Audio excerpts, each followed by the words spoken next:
Bab 5 Pembelajaran di Madrasah. Proses pembelajaran di madrasah merupakan satu kesatuan aktivitas yang saling terpadu meliputi perencanaan, pelaksanaan, penilaian, asesmen, pembelajaran. Satu pembelajaran perencanaan. Perencanaan pembelajaran merupakan kegiatan yang dilakukan oleh pendidik untuk merancang kegiatan pembelajaran agar berjalan efektif dan efisien dalam mencapai tujuan pembelajaran. Perencanaan dilakukan pastikan bahwa guru melakukan persiapan dengan baik dan bermutu sebelum melaksanakan kegiatan pembelajaran. Mutu perencanaan pembelajaran ditandai oleh adanya ide inovatif menghasilkan efektivitas pembelajaran yang akan dilaksanakan. Perencanaan pembelajaran sedapat mungkin disusun secara sederhana, simple, dan mudah dilaksanakan. Salah satu bentuk perencanaan pembelajaran berupa rencana pelaksanaan pembelajaran yaitu RPP. 2. Pelaksanaan pembelajaran.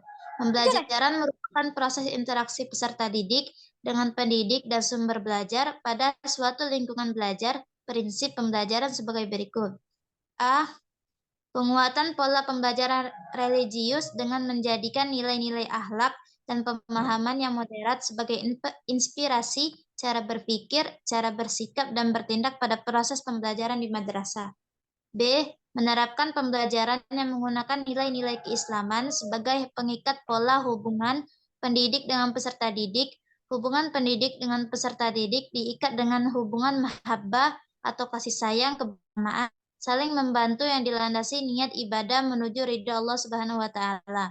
C. Menerapkan pembelajaran aktif dan pengalaman langsung bagi peserta didik.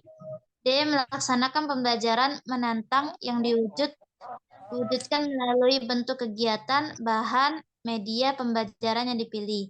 E. Berbasis perbedaan individu dengan memerhatikan 4 tipe belajar yaitu audio, visual, kinestetik, dan campuran. F. Mengacu pada hasil identifikasi dan asesmen untuk mengetahui potensi, masalah, hambatan, dan menentukan program pembelajaran. G. Dirancang dengan mempertimbangkan tahap perkembangan dan tingkat pencapaian peserta didik saat ini, sesuai dengan kebutuhan belajar, serta mencerminkan karakter dan perkembangan peserta didik yang beragam, sehingga pembelajaran menjadi bermakna dan menyenangkan. H. Dirancang dan dilaksanakan untuk membuat kapasitas belajar peserta didik dan kapasitas untuk mereka pembelajar sepanjang hayat. I. Proses pembelajaran mendukung perkembangan kognitif dan karakter peserta didik secara berkelanjutan dan holistik. J. Pembelajaran yang relevan yaitu pembelajaran yang dirancang sesuai konteks kehidupan dan budaya peserta didik, serta melibatkan orang tua dan komunitas sebagai mitra. K. Pembelajaran berorientasi pada masa depan yang berkelanjutan. Pembelajaran bagi peserta didik berkebutuhan khusus pada madrasah dirancang dan dilaksanakan.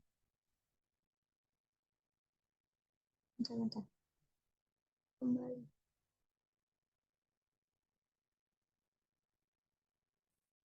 Madrasah dapat melaksanakan layanan dan pembelajaran dengan sistem paket atau sistem kredit semester SKS. Ketentuan mengenai layanan pembelajaran SKS diatur dan ditetapkan oleh Direktur Jenderal Pendidikan Islam.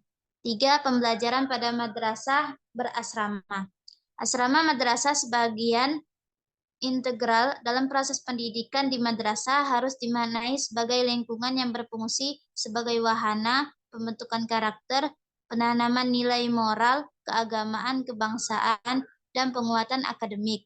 Madrasah yang menyelenggarakan pendidikan sistem asrama dapat mengembangkan kurikulum pembelajaran dengan ketentuan sebagai berikut.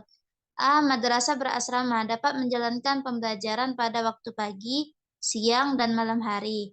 B. Kegiatan pembelajaran di asrama dimaksudkan untuk penguatan madrasah akademik, keagamaan, keterampilan, sains, riset, kebahasaan, dan lain-lain.